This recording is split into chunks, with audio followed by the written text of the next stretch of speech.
still have 2 meetings left. Admin and, yeah. Or 3 if you count tonight. I only have 2. I'll have 1 tomorrow after this. No, I'm not coming to admin next week, dude. I'm checking out.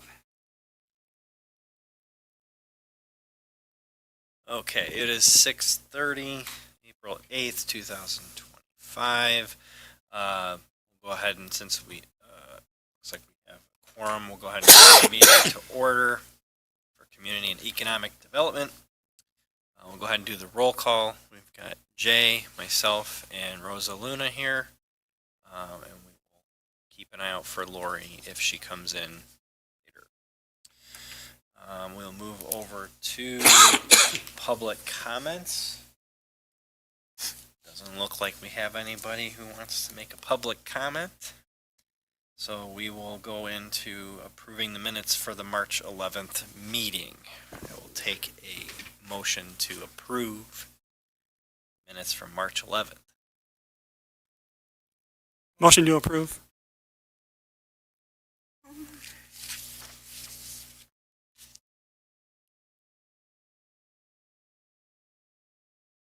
I just wanted to point something out on the minutes on page Okay. 2. All right. Just has a motion, Alderwoman Lancaster, second by Alderwoman Lancaster. Where's that at? Page 2 on the minutes. Yep. Okay. Yeah. I Oh, don't think that's correct. That's, You caught it. Good catch. yeah. Do we know who made the motion on that and who seconded?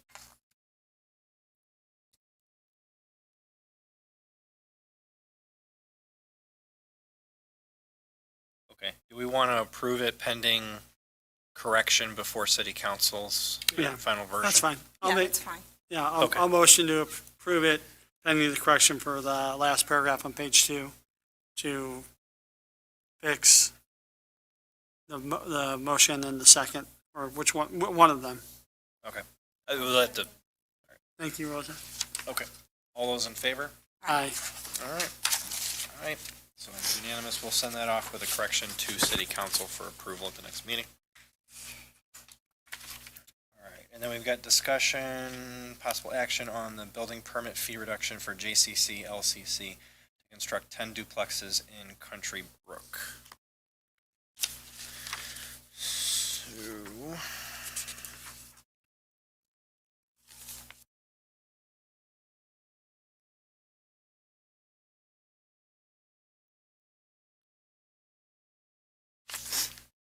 So, a standard duplex, the permit fees would be $19,666.90. We're moving to do a reduction of $5,666.90 is what I think this is supposed to say.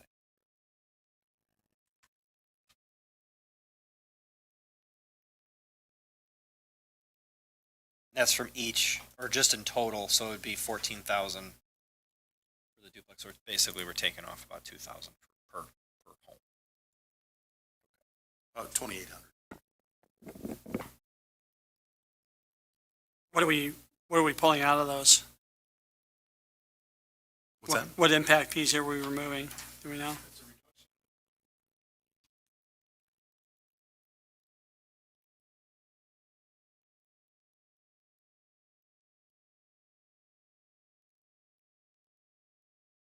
We're taking a little bit out of everybody. Yeah. The one thing I wanted to note is, the concern was that we were constantly keeping the fees low. If you notice, we've slowly been raising them up. Greenway had a similar deal, but they had 20 units. And correct me if I'm wrong, it was around $10,000 or $12,000. 12,000. So as you can see, even though this is only 10 units, we didn't give them the same deal as 12. We did move it up to 14. Yeah. So slowly but surely, we're trying to raise the fees back up to where it's full go. They give you much pushback on this? Or Zero. is it-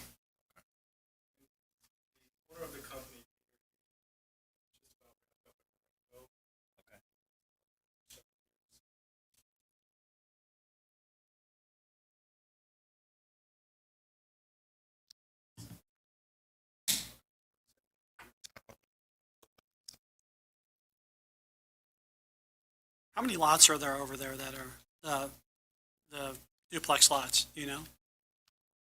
Okay, so he's taking 10 of them? Okay. They're already zoned, set up for duplexes in those areas. Area where he's building. Okay. Yeah. He's just finishing it. It's got 3 different.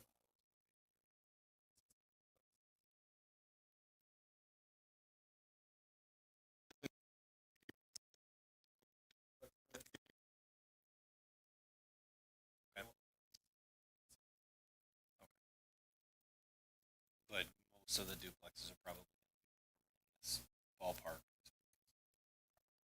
Pretty similar to all or yeah. How big are these? Are they 3-bedroom?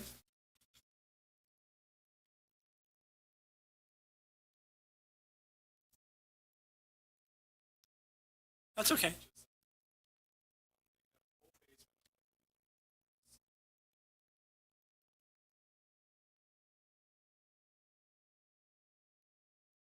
So the basements are unfinished then? So they can add a bedroom down there if they want.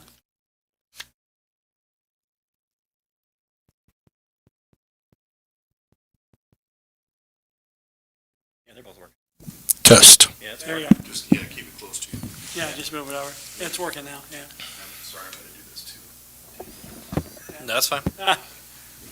What are they going for, Donovan? The ones in now? He hasn't said yet. He wants to get through the first one to see what his construction costs are before he puts a price on them. That's fair, because he's probably not going to have a clue what his construction costs are going to be until it's probably close to being done Right. at this point. Well, motion to approve then. Second motion. Just kind of in general, just because, I mean, this is going to be one of the last times we're kind of talking about this, just my thought on these impact fees is, we've said before, it's a minimal impact up front with a lot of payoff on property taxes on the back end, because we're going to have a property that's going to be generating good property taxes for hopefully 50, 60 years probably. The other thing to keep in mind, and this is just more for the record, with the current international trade situation with lumber and materials, we have no idea what these homes are going to really cost to build. So my thought is if people are willing to build these now and we can get them under contract to get these built as quickly as possible, do it. Because if the international supply market blows up, we could be seeing another period of time where no homes get built for a very long time.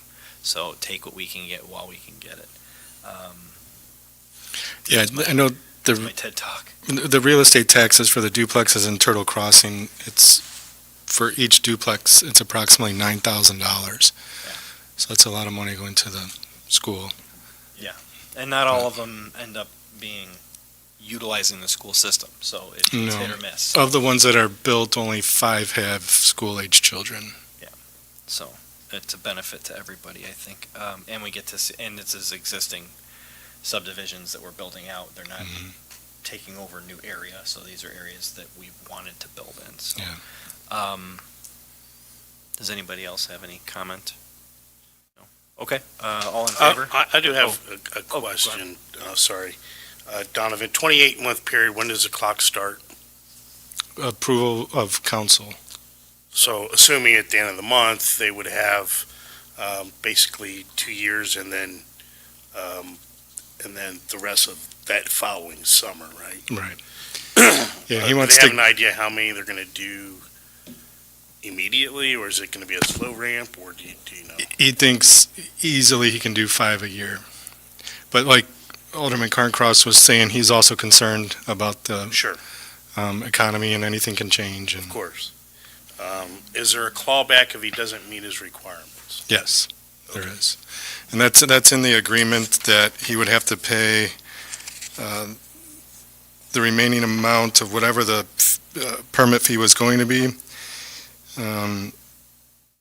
So it'd be that $5,666 times, However many he didn't make. yeah. Yep. Yeah. Okay. I just wanted to make sure that was on the record. So, okay, thank you. Welcome. No, it's, we have to do a roll call since it's an agreement. All right. Rosa? Aye. Jay? Yes. I'm a yes, so All right, that thank you. motion passes. We'll move on to discussion or action on the Greenway properties. Basically the same type of situation, a little bit different numbers, but new agreement on 7 single-family homes and an additional duplex at Turtle Crossing. So the 12K is what they paid for each of the duplexes before? So we're just giving them one more? That'd be it? And Okay. the area is rated to have 22. He's built 21. Right. And just so everyone's aware, this is on a lot that's actually rated to be a duplex. And this, just so that we have it on the record, since this was an issue that was brought up by people many times, this is not going to impact the water drainage in any way. It's within the calculations and Yeah. within the engineering. Yes. Done. Okay. Yeah. Just so that it's on the record that that's been stated that that's the case. So 12,000 is just for the one property, and then the 7,500 per home is going to be on the single-family homes that are going to be built. The one in Autumn Glen and the other 6 are in Turtle Crossing. Okay. And the 7,500 is equal to what we gave Foxtail. So they're being Okay. treated the same. Okay. You want this one, Rosa? Aaron, I keep wanting to. Yes. Motion, you want to approve it? Oh, motion, I make a motion to approve, the $7,000 for the, properties, and then for the homes, the 75 per home. I think it's 12,000 for the, Yeah, 12,000 for the duplex and 7,500. You got the 7,500, right? And I'll second that. Okay, got a motion to approve in a second. Anybody else have anything to say on the issue? No, there's a clawback agreement here as well. right? Correct, yep, Yeah. on all three. Okay. Do we know when the duplex is planning on going up? I would assume he's going to build that first. At least Yeah, probably- he's finishing out the remaining ones on A Street, and we'll start on that one first, yeah. Okay, that would make the most sense to me because it's right there, so. He's still designing the single-family homes for Turtle Crossing, because now that we have the anti-monotony standards, and based on where the lot's at, he'll have to have 3 different models. Okay. The duplex is on 6th Street, meets the anti-monotony standards because it's on a separate street from all the others. But when we started trying to place the homes, he realized he has to have 3 different models to meet the new standards, so. I mean, we got it before he started, so. Yeah. That's fine. It didn't hurt, it's not going to hurt him, it just, He'll survive. yeah. Well, I had fun reminding him that if he didn't build duplexes that all look the same, we probably wouldn't have anti-monotony standards, so, because of Tomasz. It's all right. Also for the other building that's in there now, right? All across the board, except for Country Brook, where all the duplexes look the Right, same. But that was a caveat that council carved out, kind of specific for that. Absolutely. Good to see that it's getting its use right away. Yeah. So, all right. Rosa, what are you going to vote? Yes. Yes? Jay? Yes. And I'm a yes. All right. Motion passes. Item 7, discussion regarding the downtown TIF redevelopment plan. So this is the eligibility report that we're discussing, not the redevelopment plan. And the eligibility report just says, essentially, does this area or does it not qualify for a TIF district? The area, based on Tesca's findings, does qualify. That starts on page 12, the eligibility findings, and goes through the reasons why it qualifies. Age of buildings, dilapidation found throughout the TIF project area. Obsolescence, that has to do with planning, outdated planning principles. And then deterioration of buildings, which there was, I don't want to say plenty, but there was a significant amount of deterioration that we hope the TIF district allows us to encourage or assist building owners with restoration of their properties, as well as the city to restore some of the public areas. And then you'll see some highlighted sections throughout the eligibility report that we were still working on. He had asked if there were violations present. Ann Nutley had provided him with the list of violations that she sent out over the last several years, things like lack of paint on buildings, boards falling off, tuck pointing, things like that. So there was enough to go on there. Excessive vacancies, I know Alderman Schulz and I have talked about that quite a bit, especially as it relates to apartments. So I think the main focus, one thing that Tesca really wants to get a final answer on is the map that's found on page 10 of the eligibility report. And if you see that those boundaries need to be expanded at all, now would be the time to do it.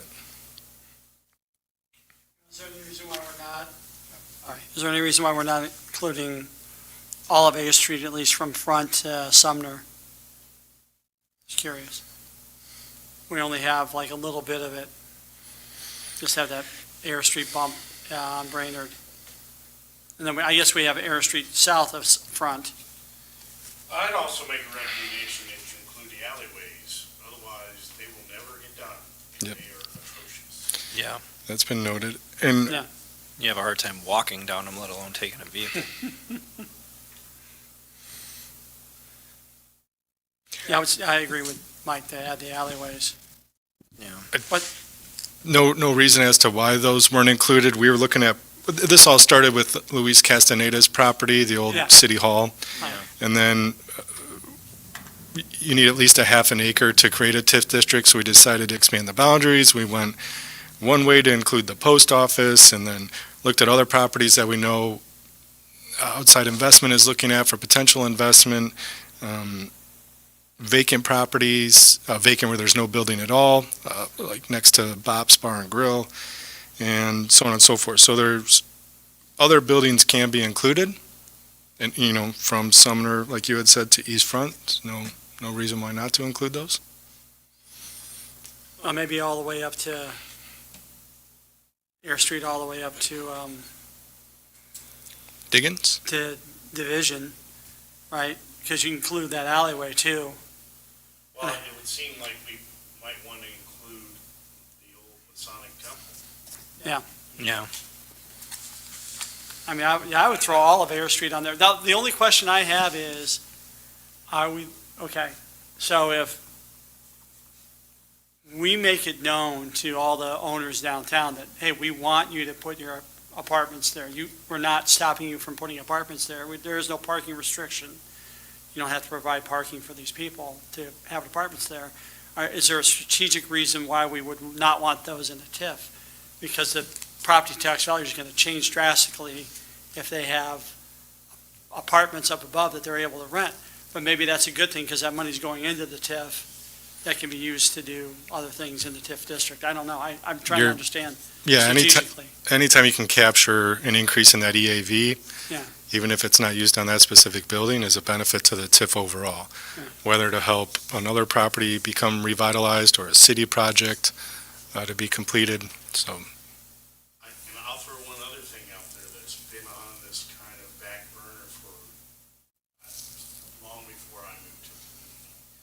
But there's always been a idea for the bridge that crosses over Oak Creek on South Air Street, just south of the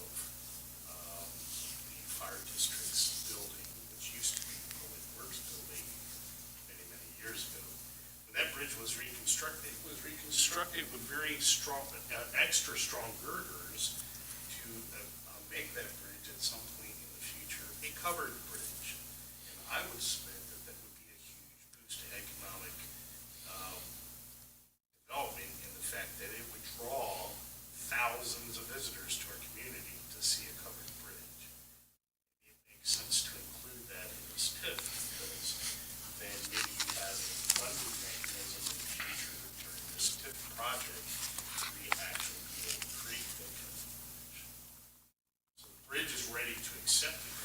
Right. It's just never, the city's never had the funding to pursue it, and it's never been high on the political list. Yeah. Wish list, so. But if you're gonna do another TIF downtown, that might be an opportunity to consider doing that, because of all the things you wanna do downtown, that could help drive additional economic development and visitor-based economy from people coming to visit the bridge, because they will. As long as we don't run into a long growth situation. Well, I'd recommend you make it higher than Right. long roads is, so you don't run into that issue. Yeah. I mean, something else too, I mean, just long after we're gone, but something to piggyback, something that would also piggyback off of this downtown district is the revolving loan fund that we keep talking about, because we fund that more, especially if we're able to get a grant to expand that pot.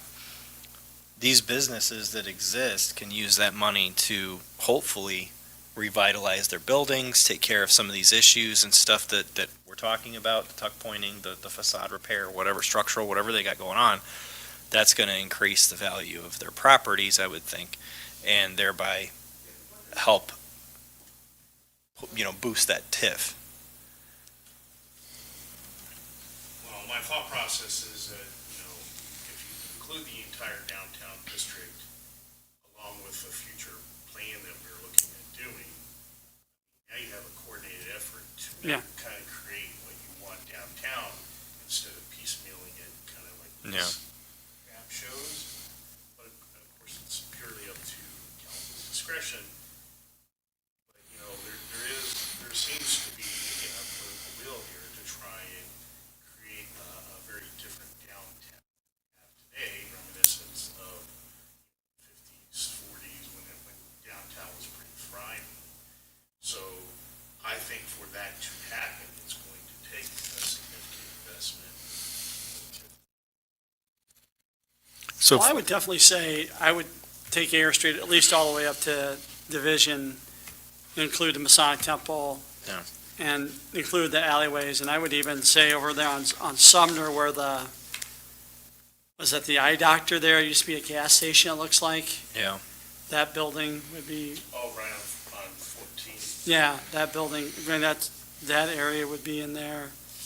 I mean, yeah, this big, I just see a lot of potential for all of that. this big area between, what you're talking about, between Division, Johnson, Brainerd, like that area is where a lot of those most dilapidated buildings are that are really having a lot of issues, so that would make the most sense, so. almost complete this triangle, pretty Pretty much. much. And then go down to the bridge over Moller Creek. Yeah, that would make sense. That might make sense. You probably would want to cut out the religious facility there. Yeah. St. Joe's, since I don't think that should be part of the TIF district, so you might want to cut out that one. But it would seem like to me, if we're going to do this, that the whole downtown should be considered. Well, and the thing is, the discussion that we've had in the past about TIFs that weren't overly productive, and that were an issue. The reason I would say that this is a better time to do a TIF, especially a wider TIF of the downtown area, is we have multiple different things happening at the same time. It doesn't make sense to do a TIF downtown when there's nothing planned for downtown, and you're just trying to bring things in. You're basically just holding bait over the lake and there's no fish biting. We're doing revitalization of the street. We've done the streetscape. We're expanding the loan fund. There's a number of different angles here that all help feed into this. So I think now would be a good time to do it because we've got multiple different angles coming at this downtown area at once. So it's not just do it for the sake of doing it. And we have people that want to invest in our downtown, so. Yeah, I mean, I would recommend, I don't know, I love the idea of taking the Moller, there's a lot of private homes down there too, right on that strip so I don't know how much that's realistic. I know that Perfection Auto Body's down there, but that's still like blocks away, 2-3 blocks away from Moller Creek. I love the idea of putting a bridge down there. I think it would look real cool coming in to the downtown area. I just don't know. If I can suggest, and if you're worried about that, you can have the boundary just be the street itself, Street, all yeah, the way down, and then Sure. loop around the building, or Sure. around where the bridge would be. yeah. Oh, you do that. So if I can just recap, Yep. You want to go up the east side, west side of Eastman, up to what would be Diggins, Diggins all the way over to Division, Division down to Johnson, and then back down to Front, if you're looking at the map. Maybe Railroad. And then what we just described, is it Railroad? No, yeah, down to Front. Well, yeah, I'm just saying to complete the rest of, Yeah, complete that whole area. in addition to what's already drawn here, Donovan. Right, so down Can we bring from up the map? I mean, I guess you could bring up a map. And Then we can, Division down to Railroad.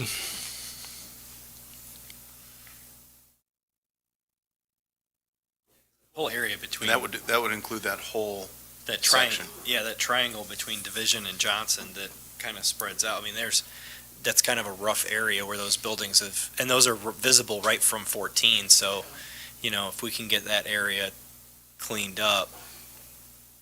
Because it's kind of awkward, because it's the back of the buildings, more or less, that you're looking at. Is the Masonic Temple used at all? Doesn't Doug McKenzie live in there?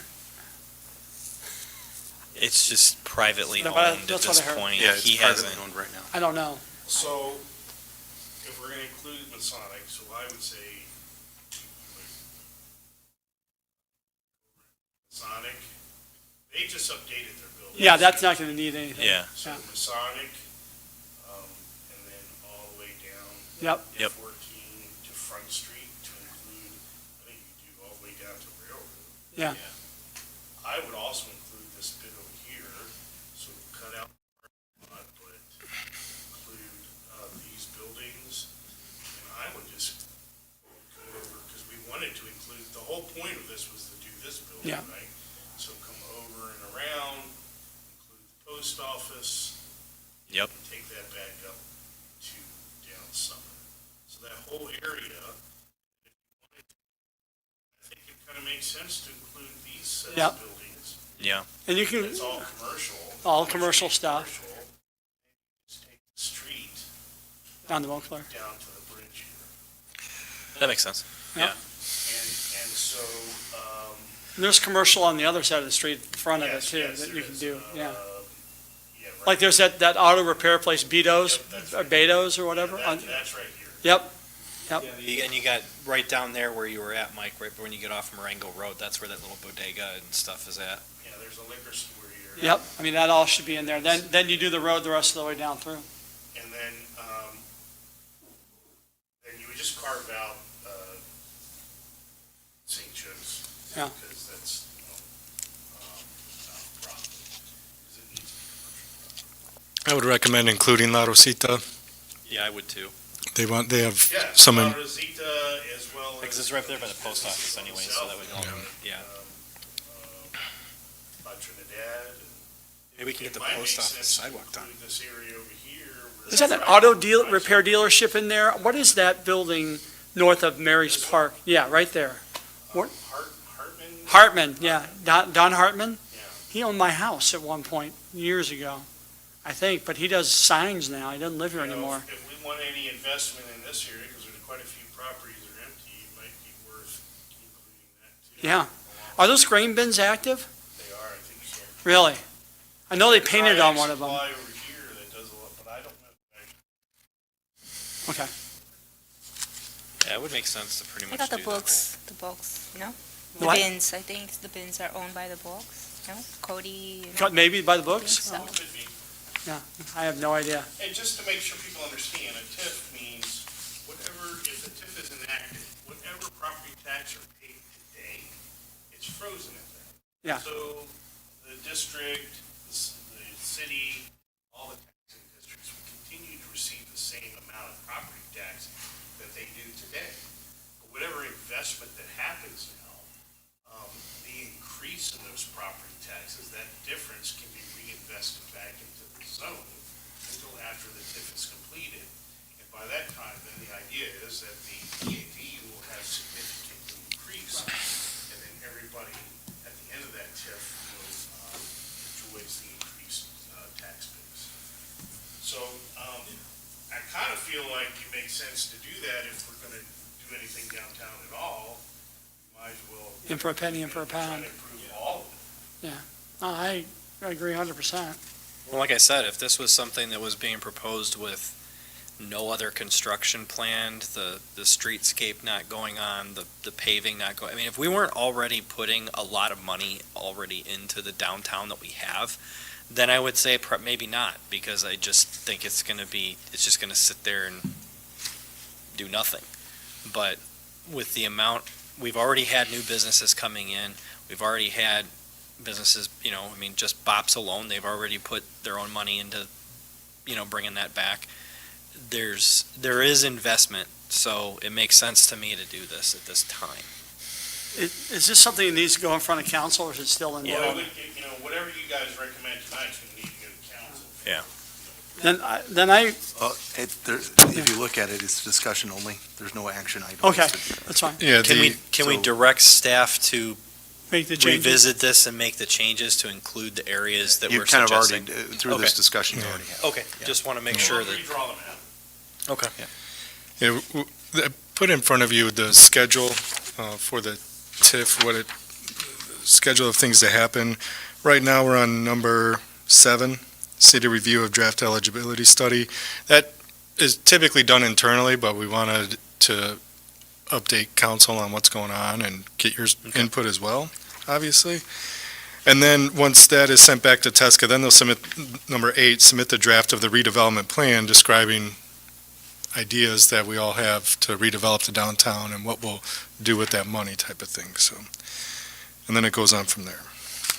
Sounds good. So, just keeping in mind that obviously the several members of city council are going to be changing, so the political will could shift a little bit, but I think it just maintaining the presentation of this and the desire to do this makes sense as part of multiple puzzle pieces going into the downtown Yeah. revitalization, so. Yeah, today we've paid TESCA $20,000, so let's hope it keeps moving forward. All right. Any other discussion on item 7? No. Okay. Move on to item 8. This is discussion and action regarding amending city code section 21.19 laundromats. So this came up in a conversation with Alderman Schulz and I. He stopped in and wanted to know why we license laundromats. Don't really have an answer. There's no reason to. The thought of, My understanding is that the laundromat license came about, I believe, was because there was a laundromat on Air Street, and council did not want the laundromat on Air Street. The only way to do that is a license and then restrict the number of licenses allowed. I believe that's what happened before I moved to the community, but, That laundromat was here when I first moved here in the early 90s. It's interesting. so I think that's why the ordinance was enacted. It looks like it was last updated in 2012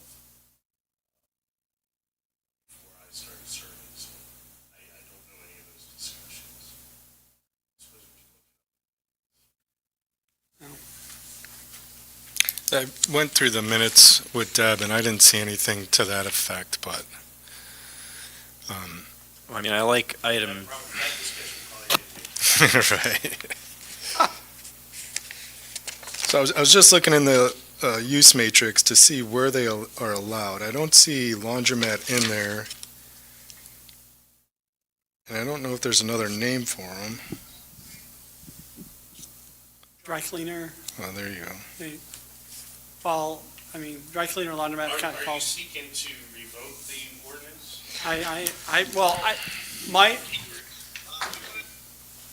My in-laws own a laundromat. Yes, And I've always wondered every year why my wife fills out a license for a laundromat, but that's not required to pay anything, and why we're restricted to 2. If someone were to walk in and say, we want to put a Suds and Duds right on Route 14, why would we say no to that? If it was zoned for it, At the moment, you couldn't because you're not permitted to by ordinance, they'd have to apply for a variance. Right, right. So, my guess is the council at that time wanted to put a variance process in place to kind of control, Right. where such a business would go. It's not like this council hasn't revoked, Sure. ordinances in the past, since I've been mayor, so certainly at your discretion. I know at one point there was an interest for not necessarily a laundry, but a dry cleaners was considering building in Harvard at basically across from Burger King. But that project never transpired. It didn't really apply to this because the dry cleaners isn't really a laundromat, but nonetheless, this ordinance is in the book, so whatever you guys want to consider, it's at your discretion. So it's classified under personal service establishment. They're currently allowed in B1 RC, B1 MU, and B2, so the downtown is included in that. So they would be allowed in the downtown if someone wants to bring one in the There's downtown. only two permitted. At this point, Yeah. right? If you wanted to do one downtown, you'd have to apply for a variance, and that's where the council has the ability to say yes or no. I think having to only a limit on 2 licenses, to be honest with you, is kind of ridiculous, just because, I mean, let's just face it, you're kind of allowing, no offense to somebody who owns the laundromat, but you're kind of allowing nearly a monopoly on that business in town. And Someone can do it better. And the other thing is something that's coming to mind is here, we're talking about development. We want a lot of new homes being built. Not everybody's going to have a washer and dryer unit in their house, or they may not want to use one, or whatever. This is a service that I think at some point our current laundromats probably may or may not be able to keep up with that demand. So, I think it's only fair. Plus, dry cleaning services and things like that might be beneficial in town. I think this is, maybe this had a purpose at some point. I don't see how this should be necessary at this point. And we also don't, outside of liquor and a few other things, we don't have, and gaming, we don't have licenses on our businesses here. And how do you feel about them on Air Street? Do you want to amend the UDO, or should we petition amend the UDO to not allow them in the downtown? Yes. It's one I yes. No, don't it's think not- that they should be in here. Well, a laundromat or a dry cleaning service? Because So in the ordinance, a personal service establishment is defined as, I got a text that your mic is really soft. My mic? Yeah. The personal service establishment is an establishment that provides frequent or recurrent needed services of a personal nature. Typical uses include, but are not limited to, beauty shops, barber shops, tanning salons, electronics, repair shops, nail salons, laundromats, health clubs, dry cleaners, and tailors. So you can amend the definition to take that out and have laundromat or dry cleaner, what have you, as its own definition.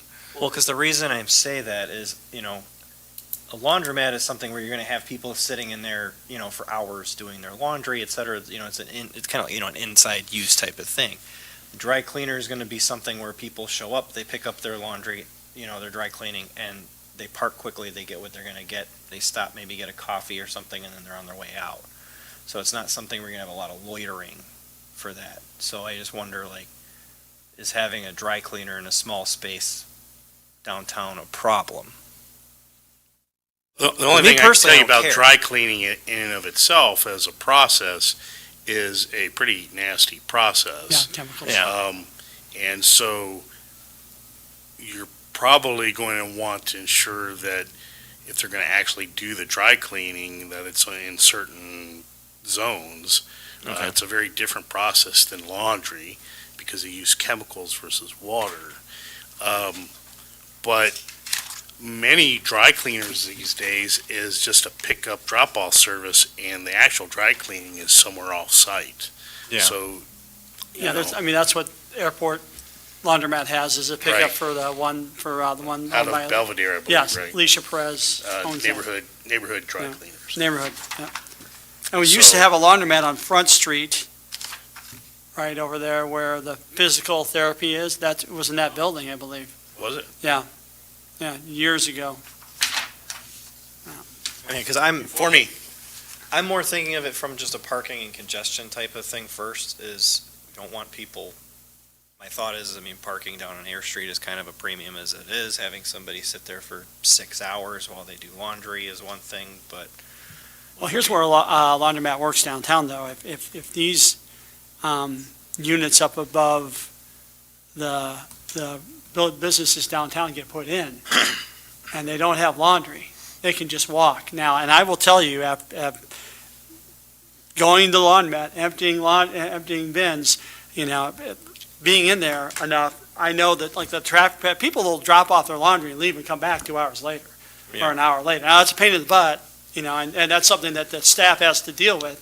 But, I mean, they just don't stay. They don't, sometimes they loiter. You definitely get people to hang around and stay. But other people, I'd say it's about 50-50. They drop their stuff off, they go do something else, they come back, throw it in the dryer, go away, come back, clean it out of the dryer. Yeah, I mean, that's how it works. So, and there's a lot of drive up, right? Like, so like my in-laws laundromat, it's got the apartment building right across the street. Some people walk over, but there's a lot of people that drive up, you know, and park and then leave. So downtown, I don't think a downtown laundromat's not gonna get a lot of drive up people. It's gonna be people that live down there, walking over, doing their laundry, if they don't have laundry in their building, you know? So, I think a nice laundromat downtown.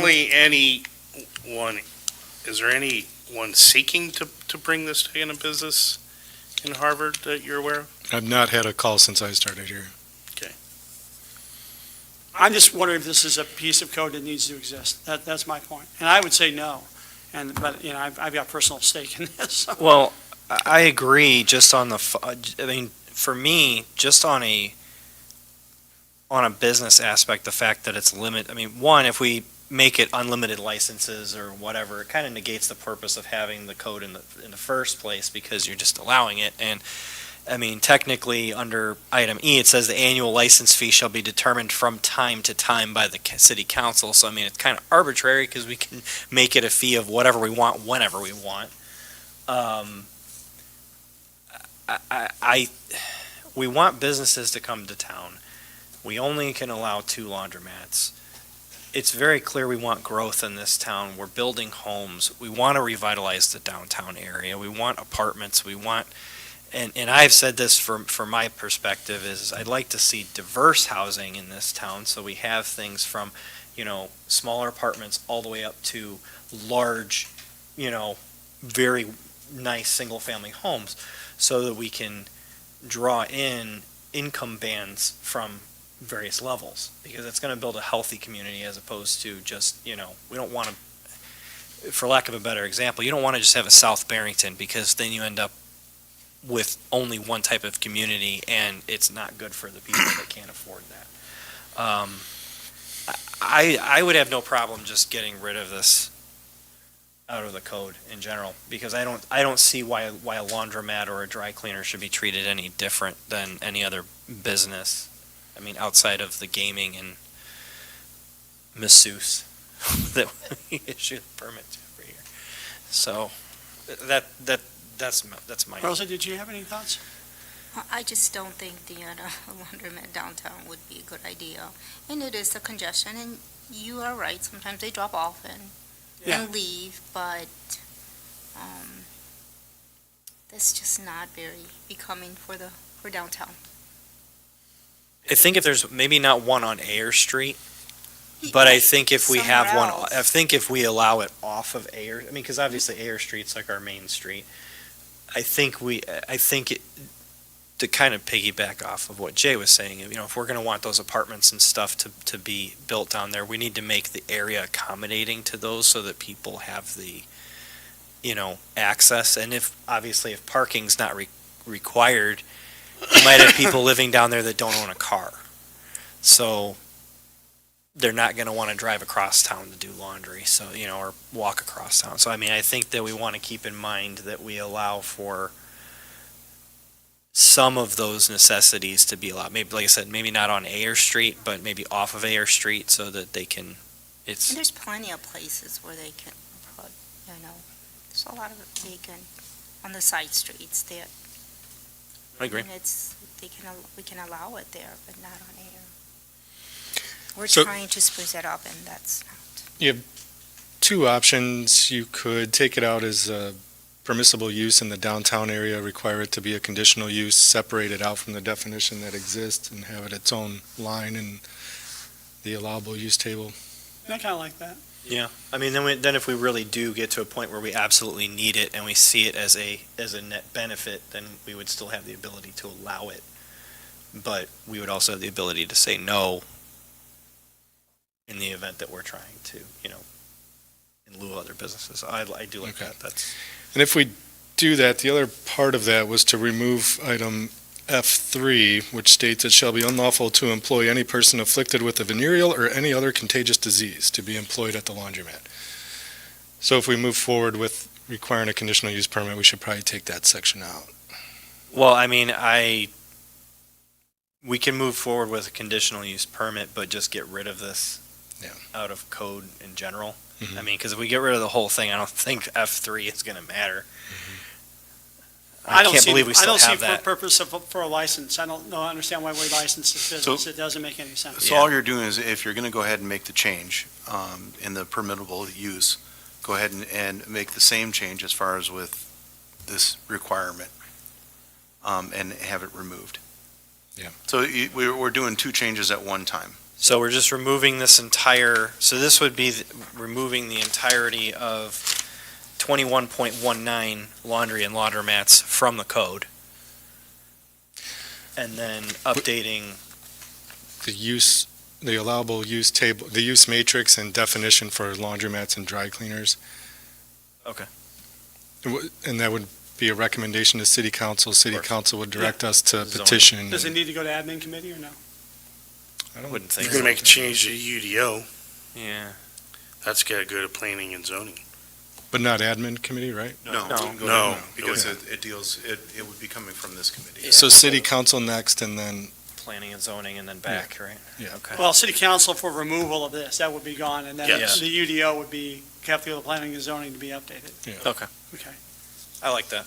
okay. That Thank you. makes sense.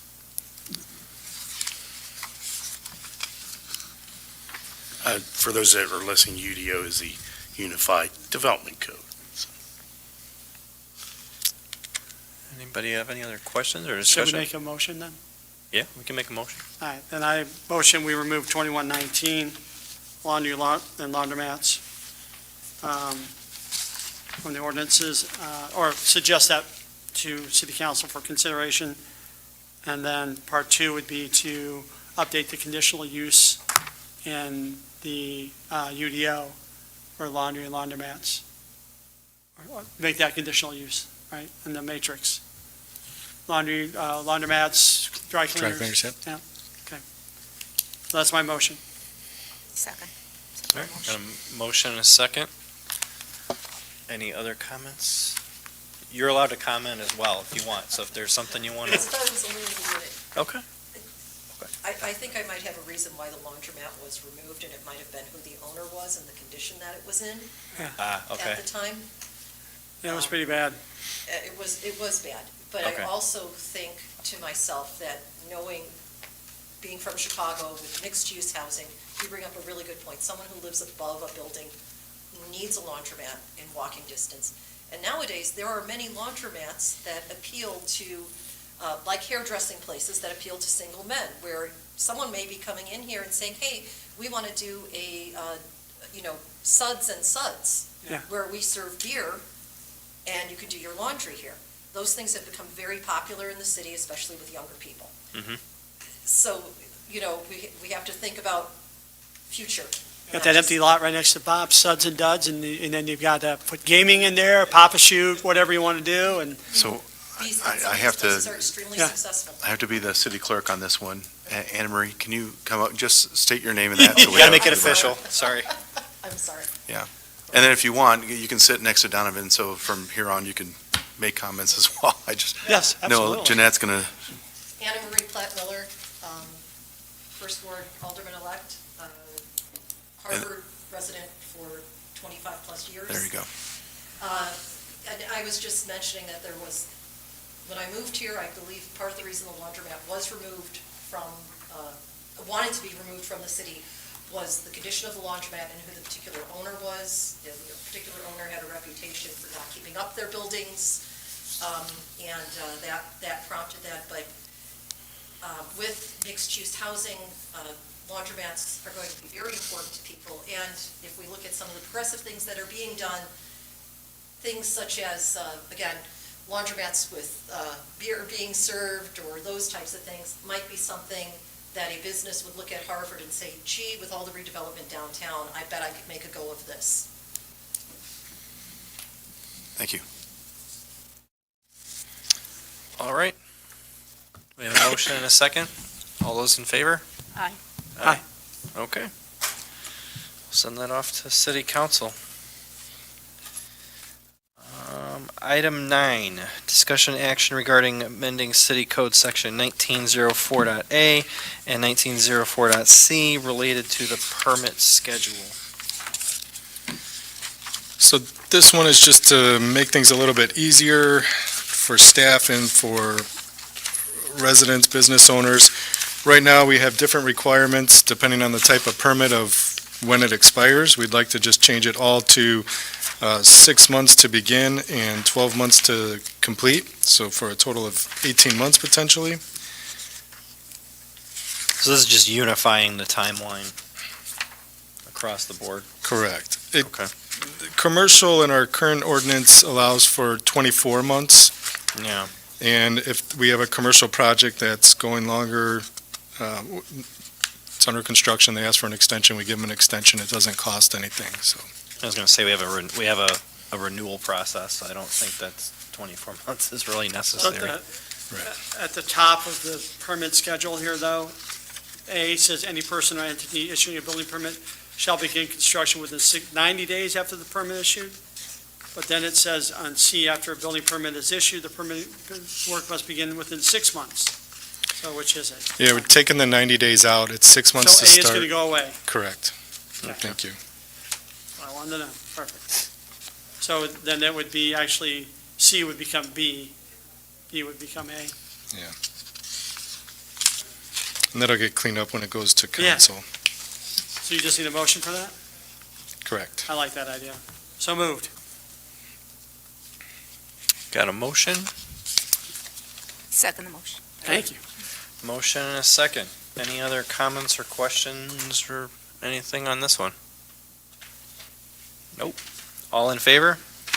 Aye. Aye. All right, send that off to City Council. Number 10, discussion action regarding amending City Code Section 1905 license for contractors. Yep, staff is requesting a license year for contractors. Licenses be changed from January 2nd through January 1st of the following year to 1 year from date of application approval. And since we have the software now that is live for contractors, they register online now if they so choose. The software gives them a 30-day notification when their license is about to expire. And so we don't have to do anything as far as staff goes, so they can go in and renew. If they don't renew and apply for a permit, it lets us know that they haven't renewed or that it's expired, so it's an easy process to get them to renew their license. But this way, you have contractors that may get their contractor's license in November. It expires in January, and they have to renew right away. They're not happy about it typically.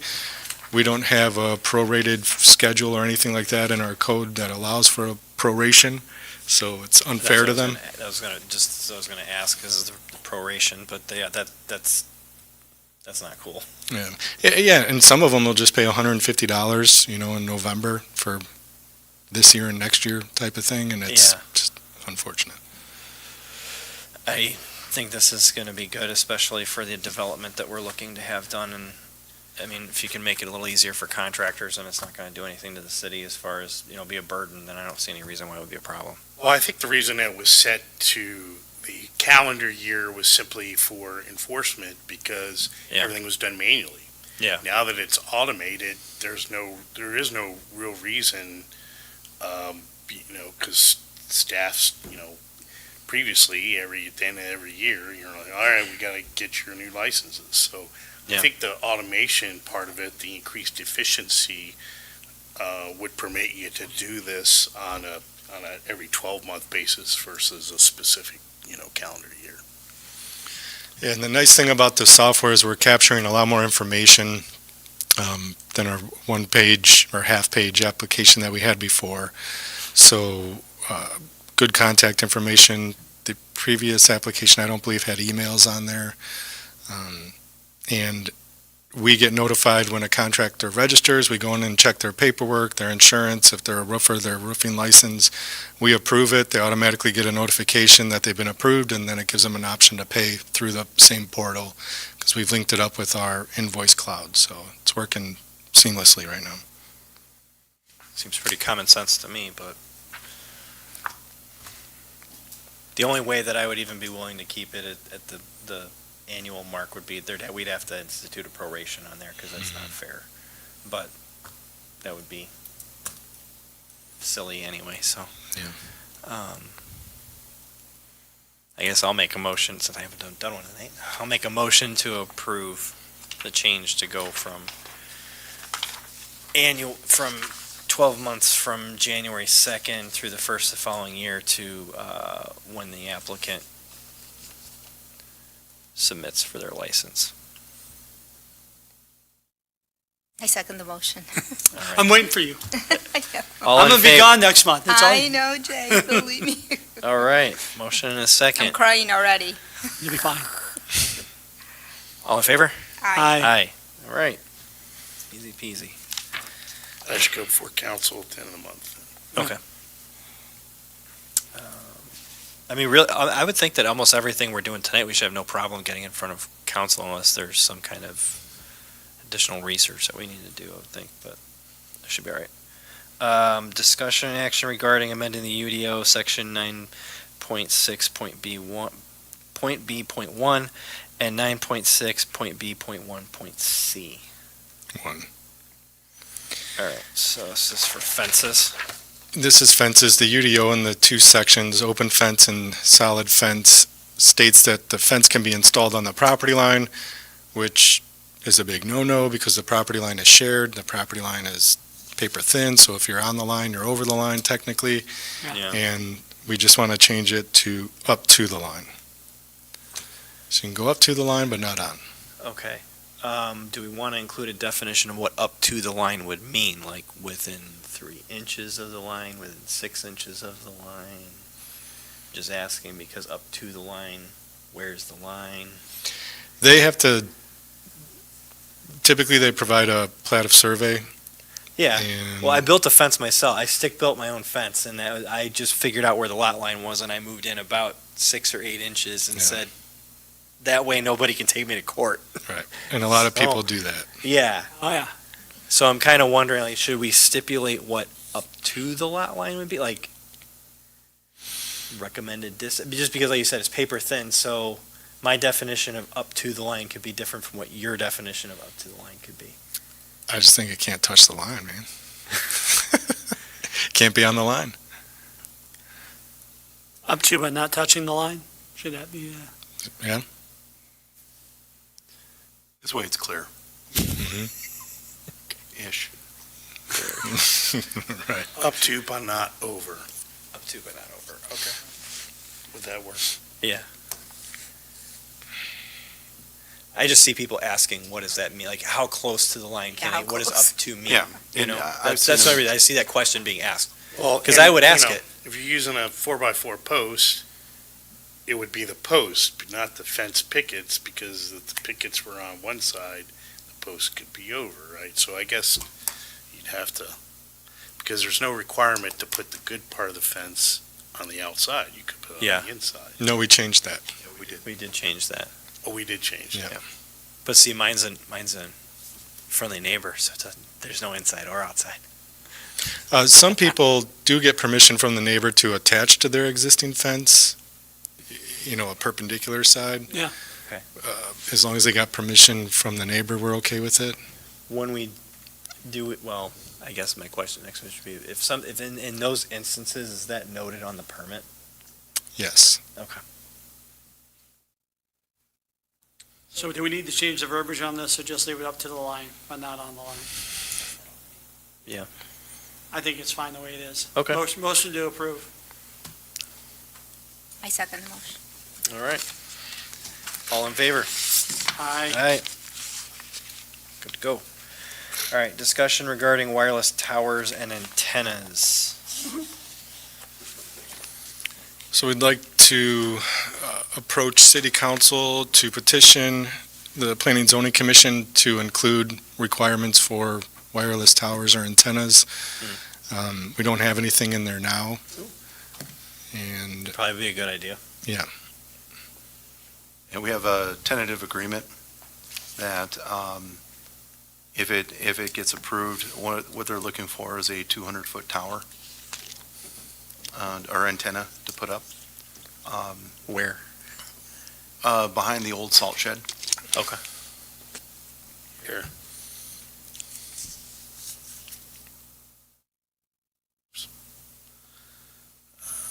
Here. Here's the old salt shed. Was that ours? Yeah. I didn't know we had property over there. That's our salt shed. Right now, we store Yeah, police so, our vehicles in custody. Is the salt So, shed still Our standing? salt shed, and then all these vehicles were. Impounded? They're impounded vehicles that were involved in. We have a junkyard? These are vehicles that we have to keep because there was a homicide. And they Oh, have to keep in forever. are these So- fenced in? I would Yeah, assume. the area's fenced in. So you have to keep it as evidence. So if we put a cell tower there, where would we put these? So the You gotta building- drain liquid out of that, right? You can't leave stuff in there, right? I have no idea what condition the That's vehicles are in, but I think, yeah, we're required to hold on to them. I'm surprised they don't have to be in a covered. Yeah. It's very So strange. the tentative plan is that the salt, or right behind the salt shed there is where the antenna will go, and the vehicles that are there, some of them will go into the old salt shed. Okay. Others will be a little closer to the fence line, which the tentative occupant is aware of. There's also a power station right next door. Right. so. Yeah. And that's what made it ideal. Yeah. It's either that or put a bunch of antennas on top of, was it Tower 1 downtown, which it would be an eyesore more so than Yeah. anything else. So this was something that we talked about and they agreed to. And I'd asked Mike Rousey the water tower heights for reference, and he said Tower 1 is 134 feet currently. Do we know how tall this smokestack is? It's 200 feet. Oh, the one on, that one's 200 feet? Yep. Really? On Starlight? Wow. Cool. So that'll give you an idea. Yeah. It won't stand. I mean, This is kind of an industrial area for the city, Yeah. so, between the grain silos, I mean, you're not going to even really notice that it's even there, to be honest with you. I don't have a problem with it, but I do think it's a good idea that we add it into the UDO if we don't have anything in there, because, I mean, wireless towers and antennas are going to be becoming more and more popular over time, and we're probably going to get more as the city expands just because of, So do we just need direct staff to put together Yep. some code for consideration by zoning? yeah, I'd say kind of just, piggyback it off of what other communities are already doing and what makes sense. Yeah. And maybe just reach out and just see if there's anything that needs to be in there, that the cell tower, the company needs to be in there for some reason, that we don't know. I mean, I think all parties should be involved. Okay.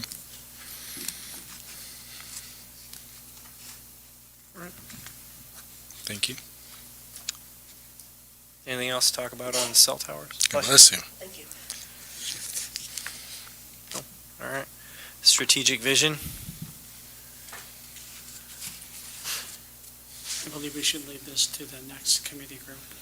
I don't think we should be discussing strategic vision anymore. We're done. No, I think. You and I are leaving. Rosa gets, whatever Rosa wants to talk about, we can talk about. I don't have any right now, sorry. I think our cow, we covered it pretty Yeah. thoroughly on what we got going on, so.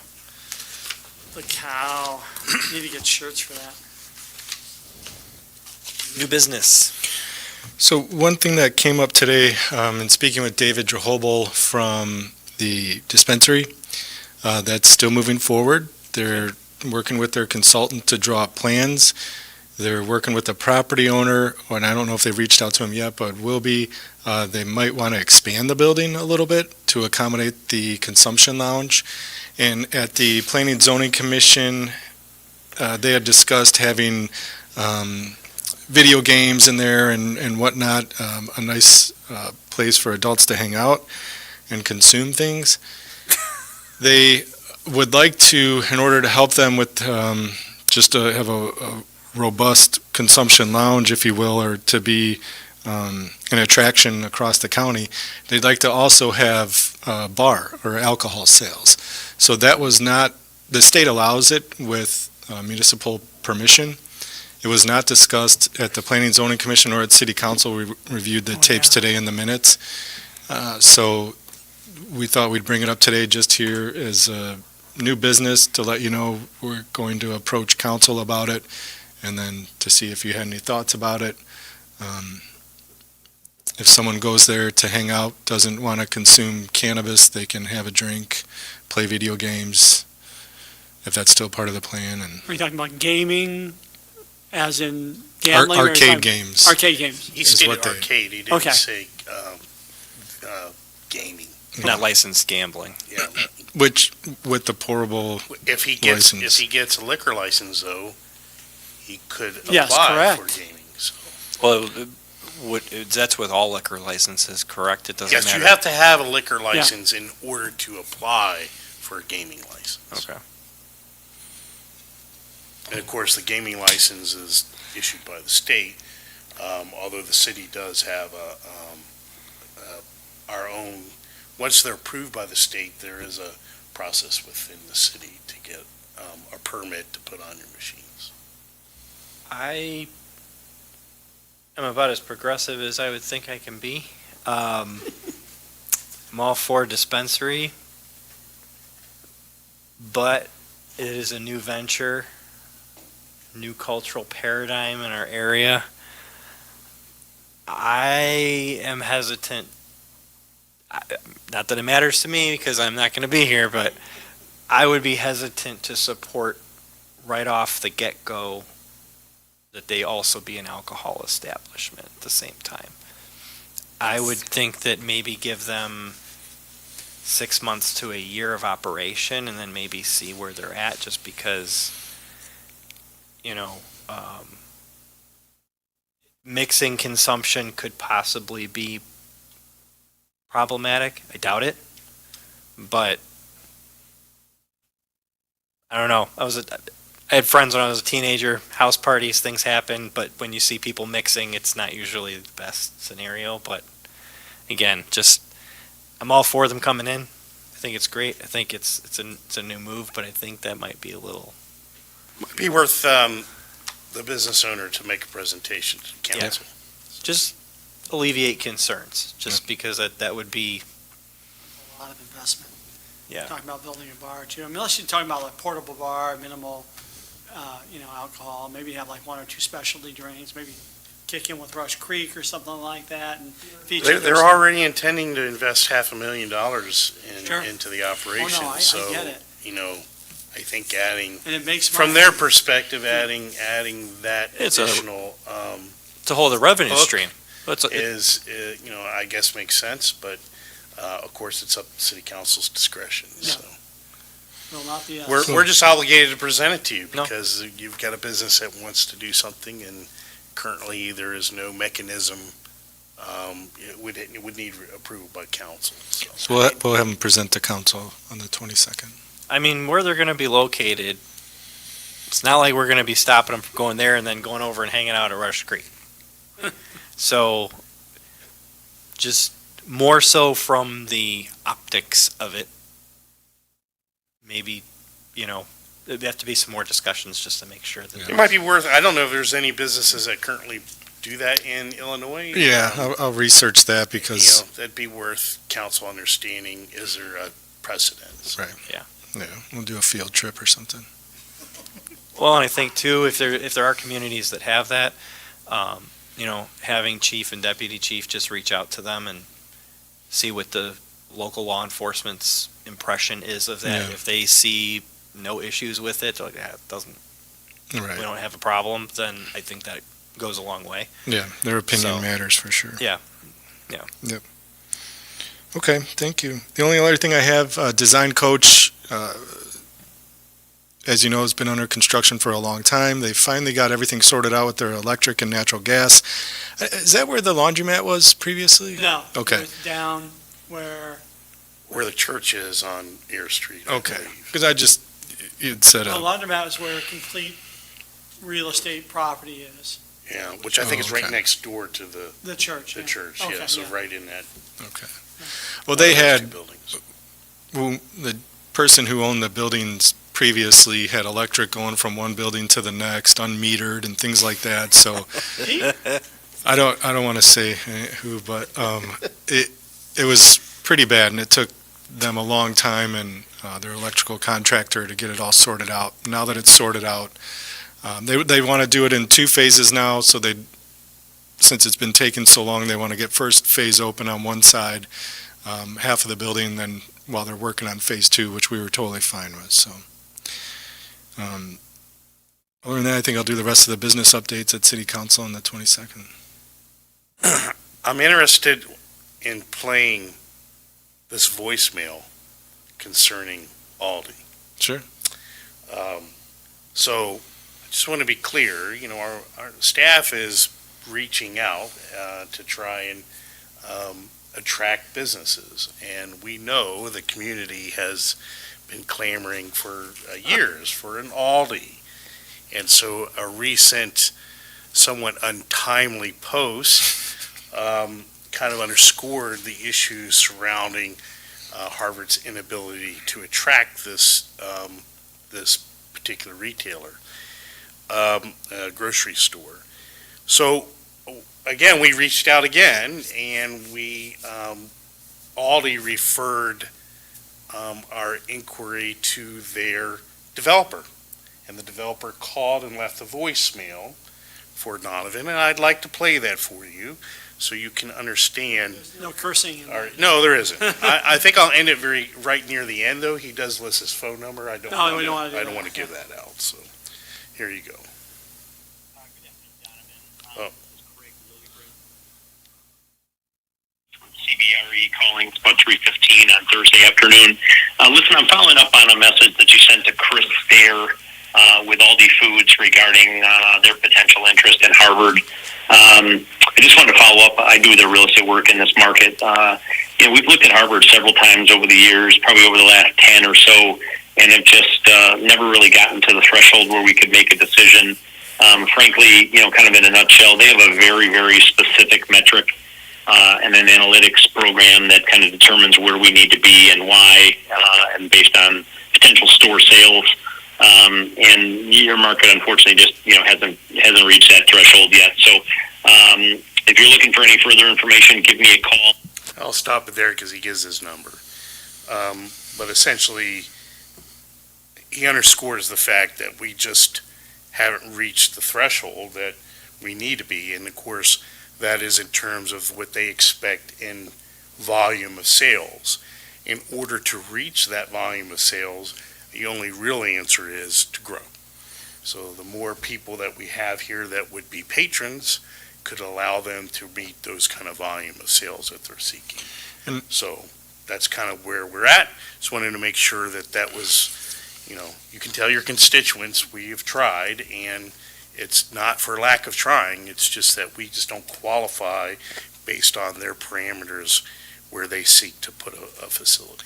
Right, and we're playing phone tag now because I want to really dial into what that is. Yeah. 2 brokers had told me we need a population of 30,000. Our population needs to triple in order to attract an Aldi. But what if we had an attraction here that, attracted thousands of people per month or something like that? Something that just generated population during the summer or whatever, just to find out, because if it isn't, if housing is going to take 20 years, 30 years to get to that number, is there something else I can focus on to bring in that not only would bring in more restaurants and things like that, grocery stores, all around. So we're not done talking with them yet. Like I said, we just really want to dial into what it's going to take to get them here. And if we're close and it's a funding level gap, then what can we do to close that funding gap? So The one thing I wanted to point out too on that is, as Donovan pointed out, the goal is to get about 30,000 people. But the city of Harvard, of course, is not 30,000 people, but if you look at the zip code, we are 14,000, I think is 800 and some odd people. So we're getting closer, and so as the more the city grows itself, it's boosting that number higher to make it more worthwhile. I will also point out that in that untimely post, there were, a bunch of people pointing out that other communities north of us don't have nearly that kind of population. They do in the summer, though. But the piece that they miss is that both of those communities swell Yeah. with all of the activity that happens in the summer. And so they get a lot of visitor-based economy and shoppers from those times of the year when everybody goes up there to utilize the lakes. So I think Donovan's onto something. Is there something that we can do to try and attract more of those type of visitors to our community that might help bolster and help us meet that requirement? If there is some kind of incentive, maybe, I don't know. We'll vet it out, but I think the main thing here is that we are trying to attract new businesses to our community. Just not every business is ready to come to Harvard. Something to also consider for the future. Occasionally property becomes available to the city to take advantage of that is undesirable or, not developed or just in a place where nobody is really interested in it. And it's also possible that if the city was able to acquire some undeveloped land, the city can make a good deal on that to Aldi as well. If it was, hey, we can get a little plot of property for a song, that'll get us in there, even though you guys don't quite hit the numbers, but our initial investment is much lower, so we can get something in there. So that's something to also keep in mind for the public as well, that, occasionally when the city sees, hey, this little empty lot is empty and nobody's interested in it, and the city's looking to acquire it, it's not just that the city's trying to just gobble up land, we're trying to find practical uses for land that no one else wants to do anything with. Or maybe it's a piece of land that needs a little bit of work that, to clean it up, that a business doesn't want to invest in for that reason.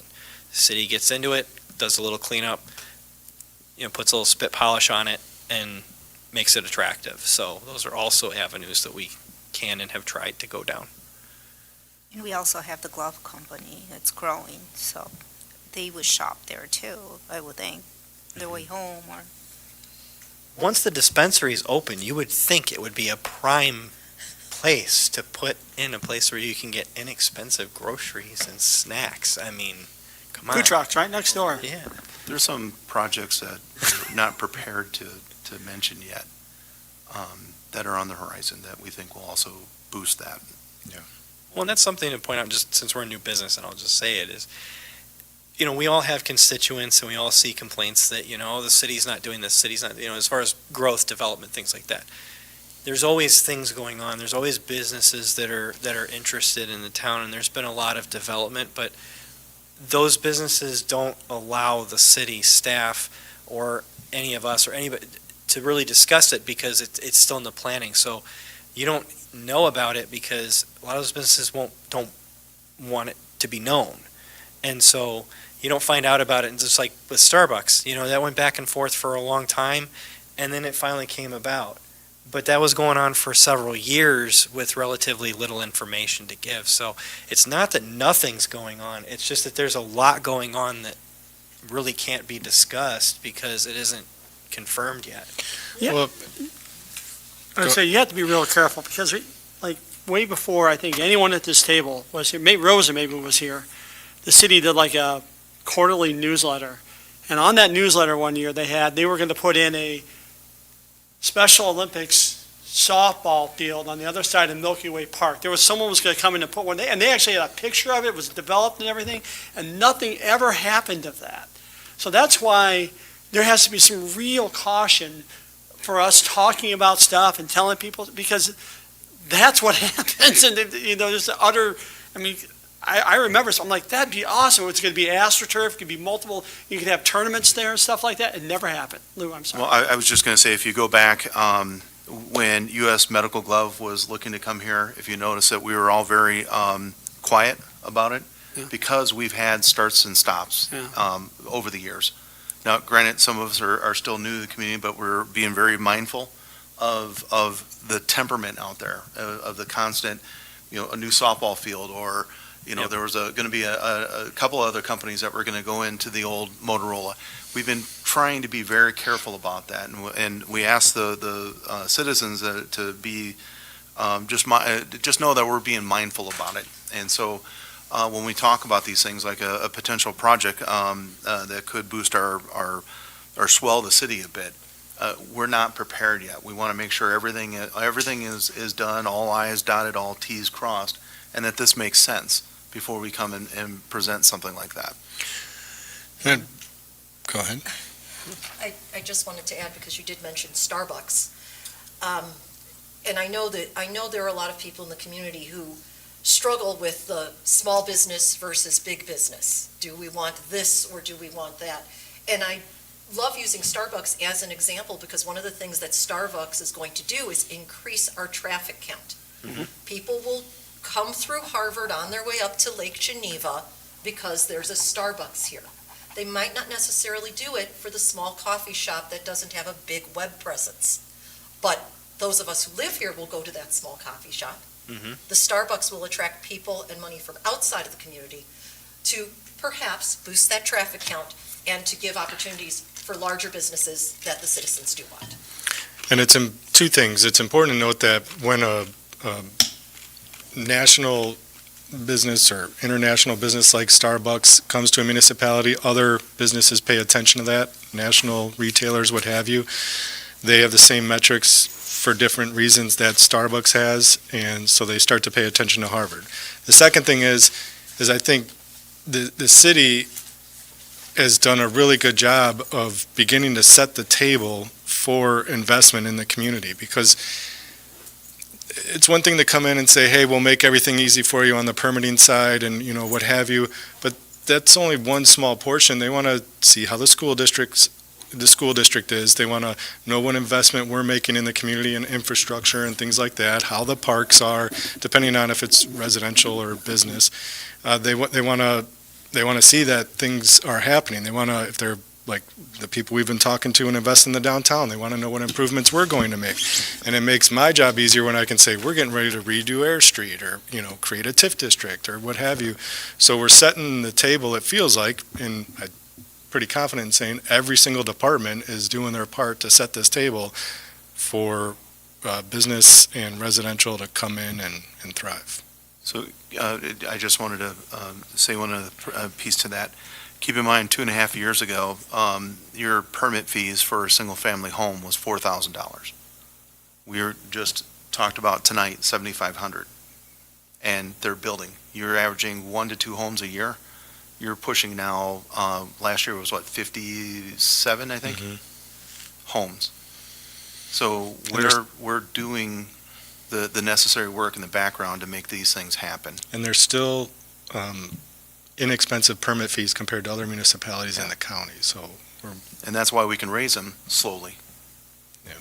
Well, a couple of things, just this more, I've said in the past, that when we're looking at the downtown area for businesses versus, along 14, because obviously those are the two corridors where we're going to see the biggest development, but in my mind, it would make more sense for your chain places to be on 14, and then steer our small family-owned businesses into more of the downtown area, because then you maintain that downtown feel. And obviously, if you put in if you have a family-owned sub shop and you put a Subway right next to it, you lose the family-owned business. So keeping that, and that's, with the coffee shop down there, I think that's great. The locals will go to those places. The boaters and the people and the campers and all that stuff that come through on 14 will go to the chain places, and everybody benefits. And to keep in mind going forward with this committee, after I'm gone, but, the same thing goes with the housing. That was my, that's where I've said, I want to see diverse housing, diverse income housing, everything from mixed use all the way up to large single-family homes on the back of a lake.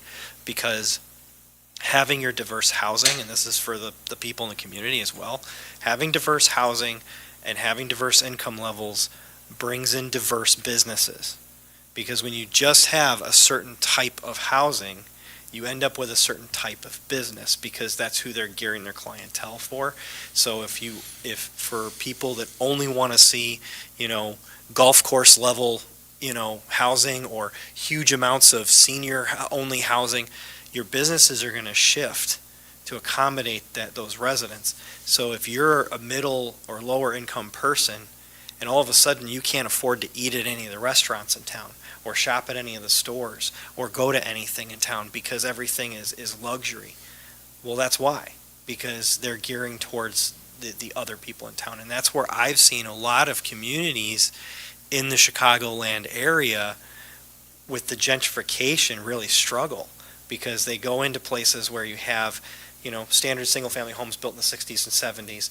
They knock down 2 of them, they make 1 lot, they build a huge house on it, drive everybody out with property taxes, and turn it into another luxury town. And Harvard's not that. We could make it that, but we don't want to. So just going forward with this council to keep that in mind, because now that we have a lot of interest in growth, we have to take the time to be picky and be selective with who we want to go with and how we want to do it. So there's 3 things I wanted to bring up. Are you done, Donovan? Mhm. There were 3 things I wanted to bring up under new business. I've applied for 2 CMAP technical assistance grants. One is an ADA transition plan. Cool. The other is, I call it multimodal. What it is trying to develop. It would tag into our downtown development master plan as that gets developed. But this will be focusing around the metro station and trying to create more housing similar to what Woodstock is doing. Okay. And so, again, it's a technical assistance grant. They'll help us develop that. Last but not least, we did win a DCEO grant. It's a site readiness grant. It'll be in the focusing on the southwest quadrant of the city and a little outside of the city. But it's a $145,000 grant. And it's to do a feasibility, environmentals, and so on. So that will, I'm not ready to present the full, everything with it, because they're still drafting the final agreements. But I just wanted to bring that up, that we are moving forward with that grant. Nice. I like free money. Motion to adjourn. Motion to adjourn. Second motion. All in favor? Aye. Aye.